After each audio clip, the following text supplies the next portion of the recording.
Well, hello, sir. Hello, Ben. I'm seeing you in a new pod context. Yeah, what's your background's different? Your mic is a little different. Yes.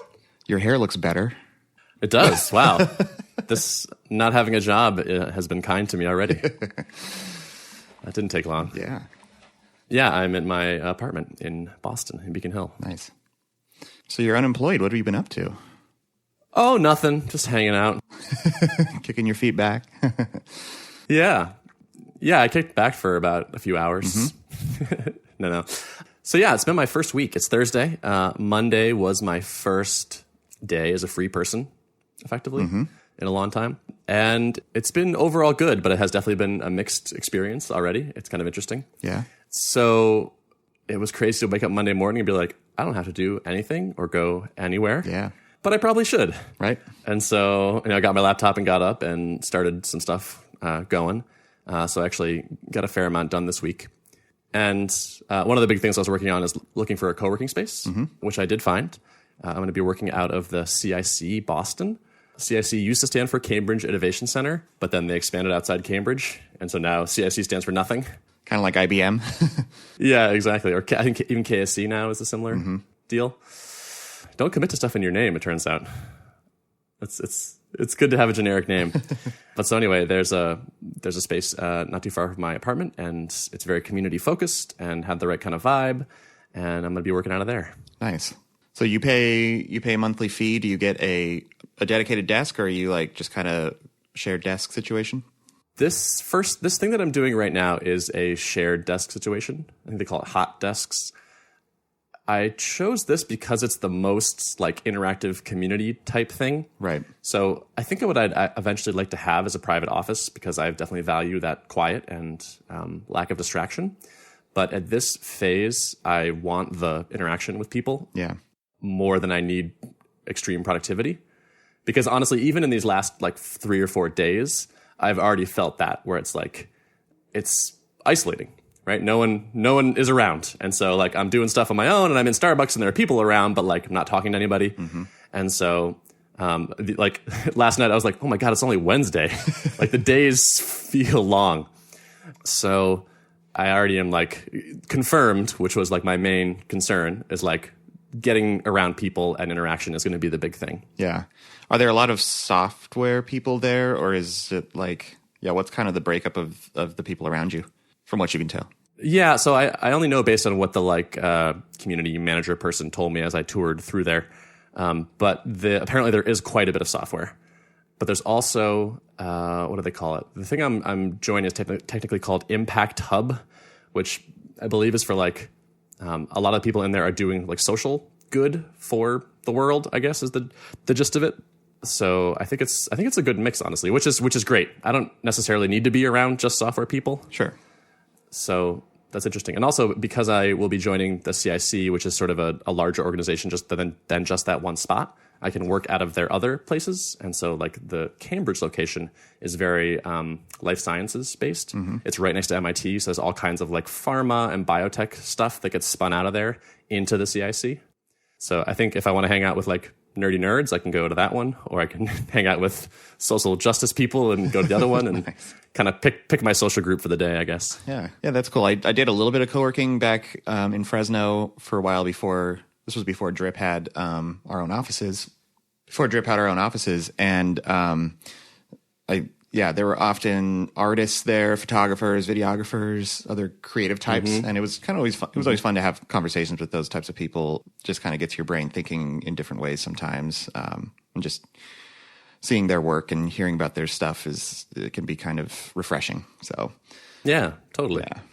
So, yeah, my plan. I'm hoping to sort of start there next week, and sign up for all the things. Basically, they have a ton of like community events and such, as well as like a bunch of like venture capital type things happening there. There's this thing called Venture Cafe, which is like this like high-end coffee shop embedded in the office building that you can work out of if you're a member, but also like I think every month they have like an event where they bring like VCs and entrepreneurs together, and yeah, like probably not quite my scene. Sounds like a VC mixer hub or something. Yeah, that's what it seems to be. Yeah. So, but yeah, I think I'm just going to sign up for everything at first, basically.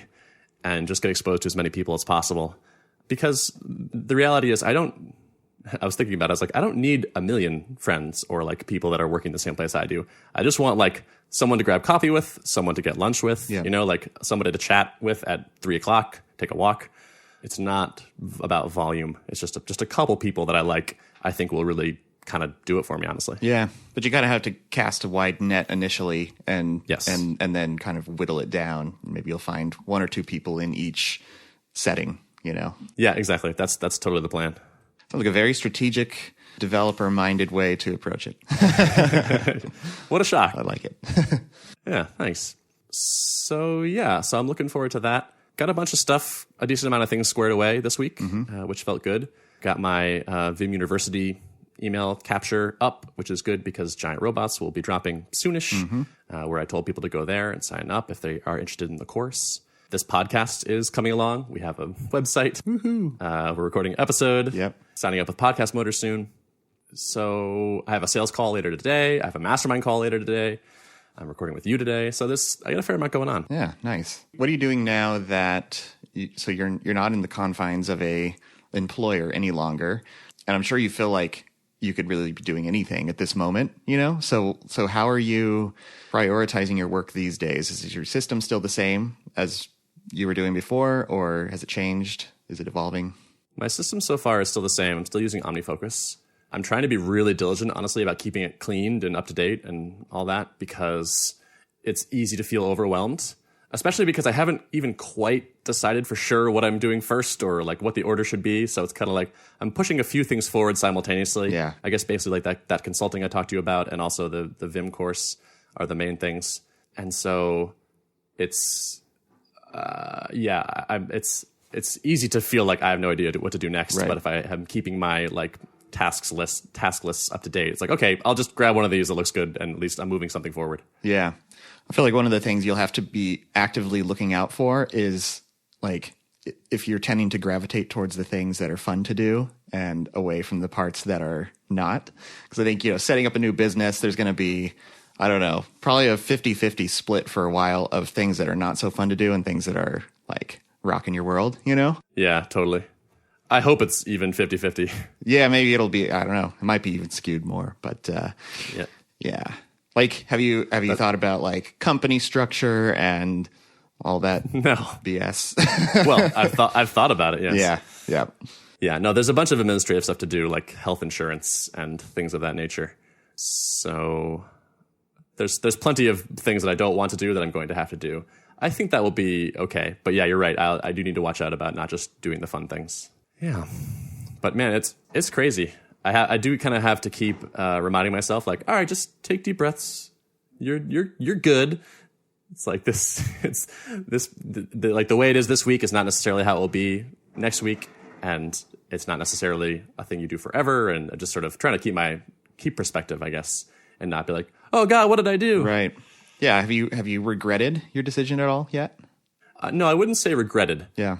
I would say had concerns, where it was like I was worried about the isolation, and like on Wednesday afternoon, I'm like, yeah, this is real. Yeah. And it sucks. And if it's like this all the time, this is not going to work. So I wouldn't say I've been like, oh, I should go back.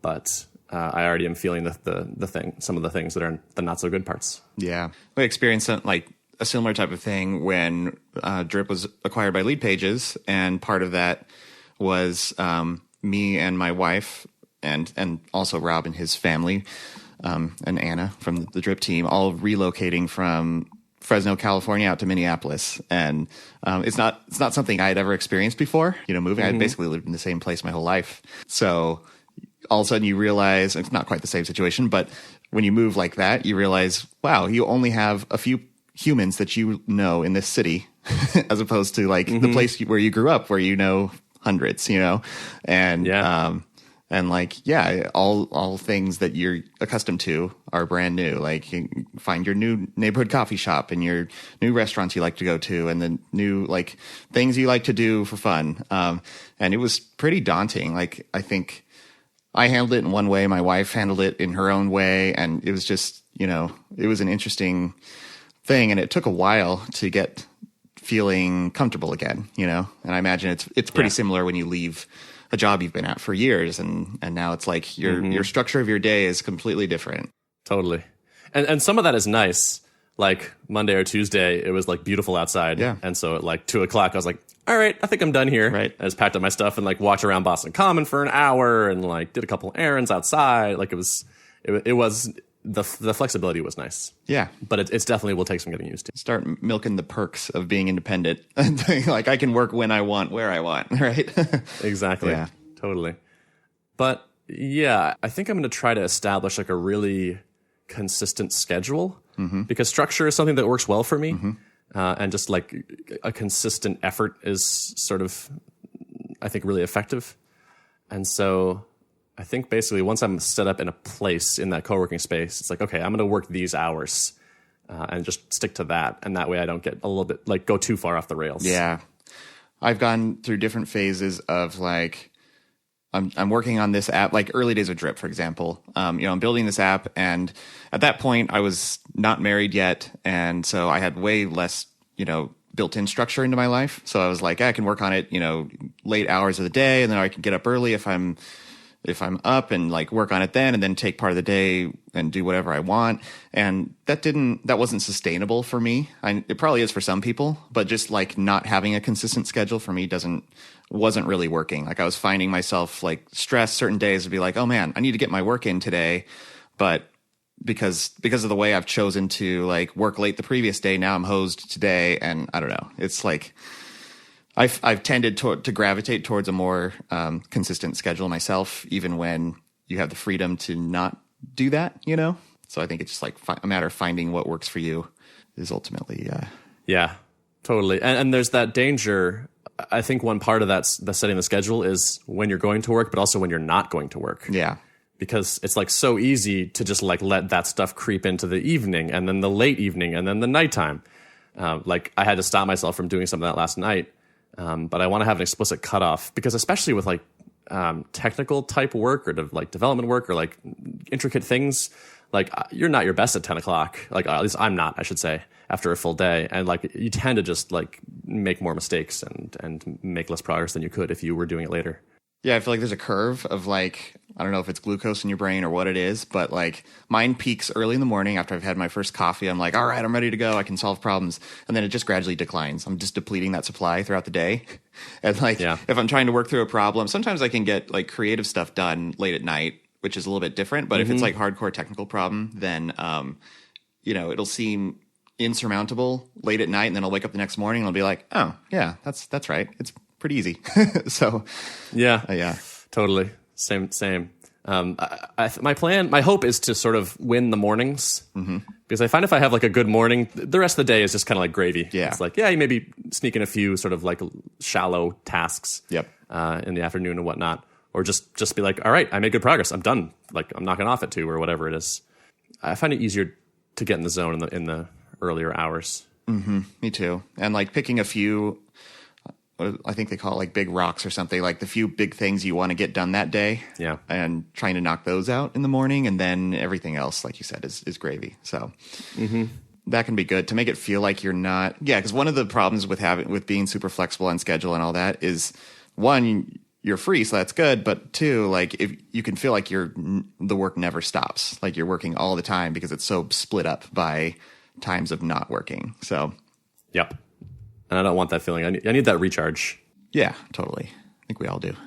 Did I talk to you last time about hiking the Appalachian Trail or Hong Kong? Did those come up? I have them on my notes, but I don't remember if we talked about them. I think you mentioned Hong Kong for sure. Okay. Yeah, I had these plans where I was like, okay, I have a friend who's hiking the Appalachian Trail, so I'm going to go join him for like a week. And then I have a friend who like just quit his job and he's in Hong Kong. I'm going to go join him for a month. Yeah. And I thought about it more and more and talked to my mom, who is a very smart lady who knows me very well. And it was kind of like, is now the best time to do both those things? And it's kind of like, yeah, maybe not actually. Yeah. And like the conclusion I came to was those both sound fun, but first of all, like they both are available later. Like my friend will be hiking the trail all summer and my other friend still lives permanently in Hong Kong. So like visiting is possible later. And I think I would enjoy both those activities more when I have a little bit more like laid down. When things are like a little bit more rolling along and it's not so like in flux. Yeah. Like I have plenty of weirdness and change going on right now. I don't need to like also change location and do other weird stuff. Right. I would agree with that. I think I've thought about like wanting to do similar types of travel or whatever, and I have some flexibility to do that even while, employed at Lead Pages. Like they have a great vacation policy and all that kind of stuff. But like then I start thinking about, well, what am I going to be dealing with at that moment, and is the timing really right? And so it's like important to think of yourself, put yourself in that future position. How am I going to feel? Am I going to be stressed because I'm doing this right now? So yeah, I'd rather exactly. I think it'll be more. It'll be more fun later. Like I can do it later, and I honestly think I'll enjoy it more. And once I get some stuff rolling. Putting off getting really established for like another month or two is just kind of like, is that really? I feel like that's just going to make me feel worse. Yeah. You might start to get stressed because right now you have a burn rate, right? Essentially. Totally. Yeah. Yeah. It's crazy when that flips from income rate to burn rate. Right. Yep. Savings rate to negative. So perhaps like at least making a significant dent in that burn rate would help ease your mind, allow you to. Yeah. So I talked to this friend of mine who I like for being a little bit, he's sort of an out of the box kind of guy. He's good for like throwing curveballs my way. And it was interesting. We had dinner the other night and he's like, so what are you thinking about doing? And I pitched him on sort of 3 ideas that I have thought about working on. And he was like, okay. He's like, do you want my thoughts? And I was like, yeah. And so he's like, all right, well, and he gave some feedback on the individual ideas, but he said, more generally, those all sound like things that you might have done with thoughtbot. It's like, I would encourage you to think a little bit more broadly right now because your constraints are kind of gone now. And so it may be that a great thing for you is something that would not have been feasible before. And I thought that was a really great point. Yeah. So I'm trying to I feel like I'm in a weird place where I'm trying to balance like, okay, what's practical? What do I think will reduce the burn rate quickly? Yeah. What do I understand and what feels close at hand and feasible versus like, okay, if you could do anything, what makes me happy? Mm-hmm. Like, what have I enjoyed in the past? What might make me happy? Right. What might I do now that I could kind of do any of the things? Yeah, I think there's like a big kind of like, what do you aspire to do type of goal in there. And then there's also a practical concern of like, how can I get to profitability or break even on my personal expenses as quickly as possible? I think the two are kind of at odds with each other and they may end up aligning, or you may have to say, which, this is a mistake that a lot of founders make, I think, is like assuming that they can go for whatever big idea that they had and it'll also get them to, personal profitability in the time that they need it. So I think, I don't know, what I like about your approach is it's pretty classic stair stepping of like do some things that are pretty solidly in your wheelhouse that feel like pretty sure things of working. And then from that, see what may fall out of that. That's a bigger idea that maybe there's less certainty. Right. Mm-hmm. So I like the hybrid approach that you're taking, but yeah, I mean, it is interesting to consider, like, are there things that could check both boxes that could, be the practical, like get you to profitability, but also be something that's, maybe a bigger idea or something. Yeah, I think that makes sense for now. I'm fairly happy with, like, I had a call with someone yesterday and we were talking about fairly large scale, sort of more grandiose ideas that would be bigger projects and harder and longer roads to profitability, but also really interesting. And so like I'm pushing forward the simple stuff and I'm also kind of slowly pushing forward the other stuff. Yeah. So I think I'm going to try to hang out in this space for a little bit. Getting income I think will be helpful for me mentally. Yeah. But it's not an emergency. Like I quit with a big buffer very intentionally. Yep. And so it's like, even if it took 3 months to kind of find the thing, even if it took 6 months or even longer, I'm good. I'm not going to like not pay rent or, be freaking out. Well, I might freak out, but not for financial reasons, I think. Sure. So I have a little bit of that flexibility. And so I just want to make sure I don't get like too obsessed with like the near term make money and miss out on the, like, you can do literally anything, dude. Like, figure out something that sounds awesome and fulfilling and, work on that too, at least. Yep. No, I think that's a good way to think about it. And yeah. And tell me if you if any of that sounds crazy. No, I mean, it doesn't sound crazy. It sounds like, I think you don't want to take your eye too far off of the things that are going to get your burn rate down, because I think that's going to be an increasing stressor, even though you have the buffer. I know, well, if I'm putting myself in your shoes and say I have some buffer, I think still like watching a net negative every month is going to eventually stress me out, So I don't think it has to be both. I don't think it has to be like, I'm going to put all my focus and effort into these small ideas that are safe and going to get me money. I don't think it has to be like 100% that. I think you can definitely still be, and taking a methodical approach to the bigger ideas of like, not just picking something that sounds big and audacious and just kind of going all in, and I don't think you would ever do that anyways. You'd be very methodical in your decision making. So I think still like vetting things, ideas like that, as like a background thread, while also moving forward the things that are going to get your burn rate down, is totally reasonable from my point of view.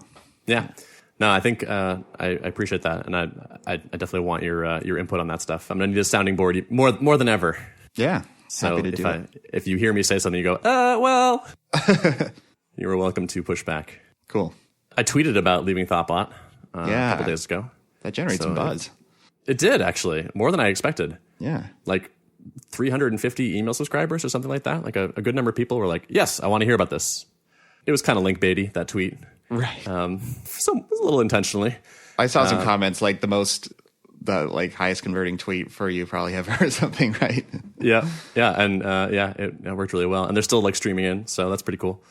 I'm realizing that like one of the things I definitely neglected during my thoughtbot time was like building my own email list and my own audience. Like had a huge a pretty awesome audience through thoughtbot, but none of that travels with me. And so here we are with our own new podcast, and as of right now, 0 listeners. And so trying to build up the email list and just get access to people in mediums that I actually control. Yeah. I'm even anxious to see what you're gonna publish. You teased and said, sign up to the newsletter to find out what I'm doing, right? The details. The details, yeah. Yeah, I'm curious too. But I have a couple long bus rides in front of me, so I'm going to do some writing.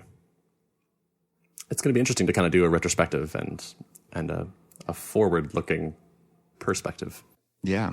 So we got a little more time. What's new in Dripland? I don't want to monopolize too much. No, yeah. So Dripland is good. We just so occasionally Lead Pages brings in a speaker to talk to the whole company, just something kind of inspirational, relevant to what the whole company is working on.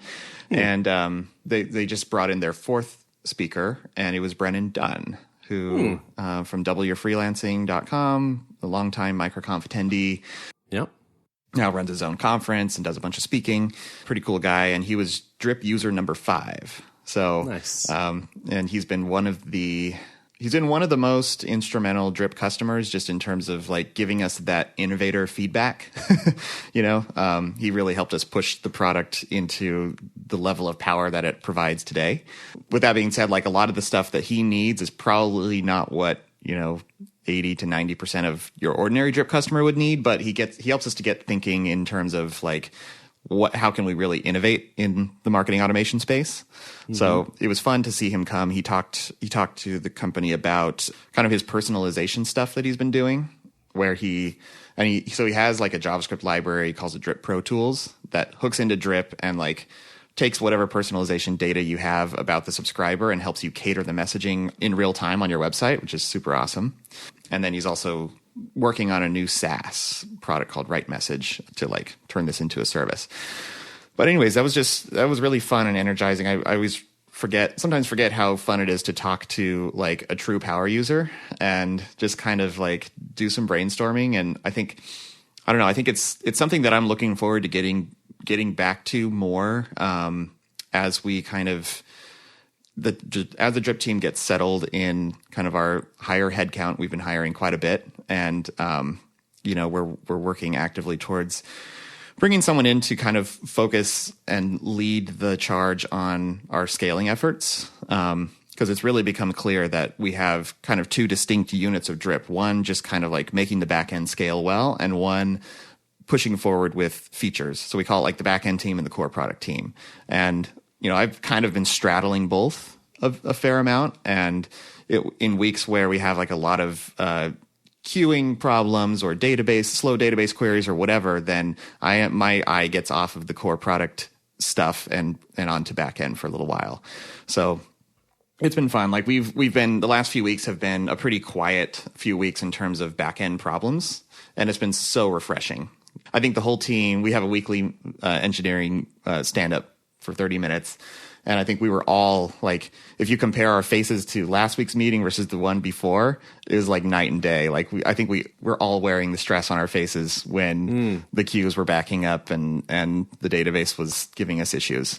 So like, it's going to be really fun to, I think, once we have kind of someone leading the charge on the back end scaling, it's going to free Rob and I up a lot to just be thinking more about like what innovative features can we push out to make drip users more awesome. So, and I think talking to Brennan kind of ignited a little bit of that inspiration for us. So yeah, good things to come. Yeah, that's cool.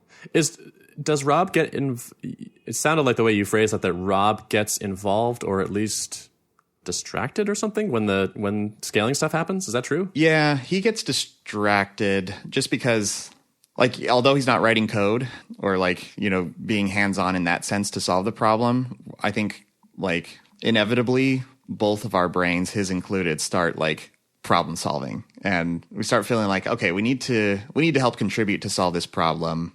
And so it just ends up being a distraction for almost everybody on the team, which would be nice to get a little bit more of a firewall in place. I think that comes with having more people whose sole focus is to think about these problems. Mm-hmm.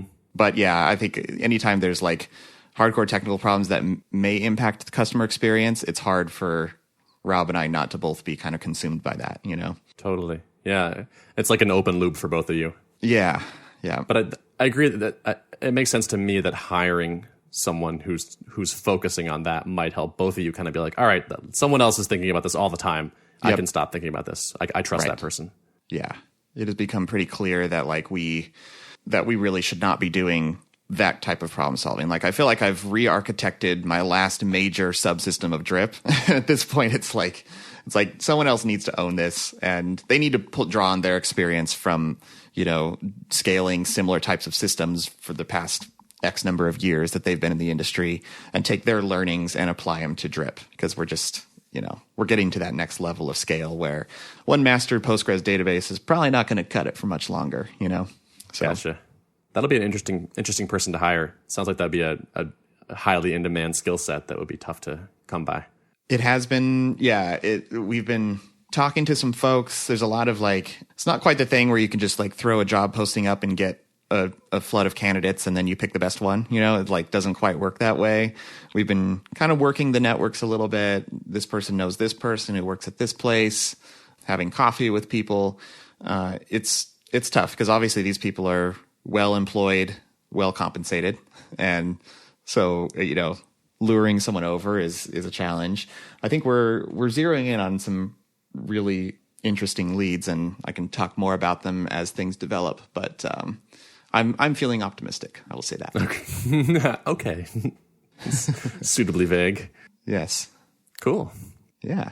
I'm seeing like these little design changes keep showing up in the UI, which is nice. They all seem like positive improvements. It's been so nice having someone like there again, an example of someone dedicated to the problem space of make drip look better and more usable. I mean, more importantly, more usable, but also fresh coat of paint, Yes. And I think it's been fun for him to make these sweeping changes. And, we still move pretty fast. So like he'll think up a design, we'll kind of work through the details of it, and then he'll code it up in HTML and CSS. And if it looks good, it gets shipped, And I think that's probably like crack for a designer to be able to move that fast on redesigning stuff. But I think it's been like subtle enough where it's not going to necessarily disrupt the users, like make them feel like jarring changes have been made, Yeah, no, I wouldn't say that.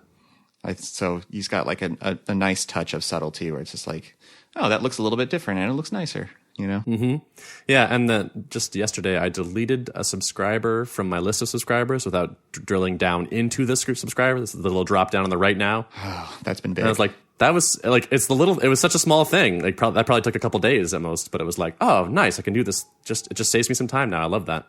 Yep, and I think we're starting to roll out like a unified way to view lists of resources throughout the whole app, and we're going to try to use the same patterns everywhere. So like, you'll click into a campaign and there's like 4 tabs at the top where you can view the subscribers, or you can view the emails, or you can, look at some stats and just the raw settings page. And now, like, instead of always forcing you to click the campaign and then click a tab, there's always going to be like a little drop down on the right hand side of the item when you're viewing it in a list to quickly jump to the place you need to go. And yeah, that's just one of those little touches that we started with the campaigns page, and now we're like rolling it out everywhere. Yeah, that's cool. So. It's like the Apple 3D touch thing where you can like force touch a thing and like a couple options come up. Yeah, exactly. Right. Here are the 4 common things you probably want to do that you can jump directly to, as opposed to having to go into the app.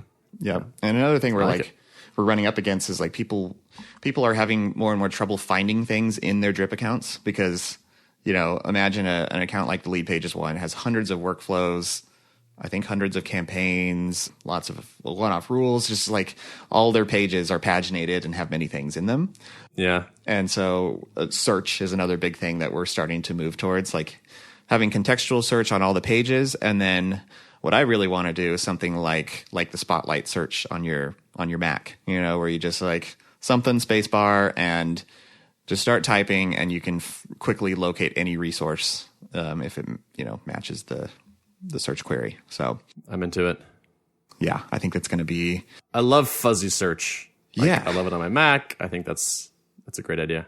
And it was funny. Like Brennan made the remark. Of course, he's a developer by training, so like he's told the audience when he was giving his talk, like, this is what happens when a developer learns how to market, right? So he's talking about all his fancy conditional, message catering that he does, and he also said, like, I think of Drip not as a email marketing platform, but as like what did he call it? Like a generic job queue or something that happens to send email.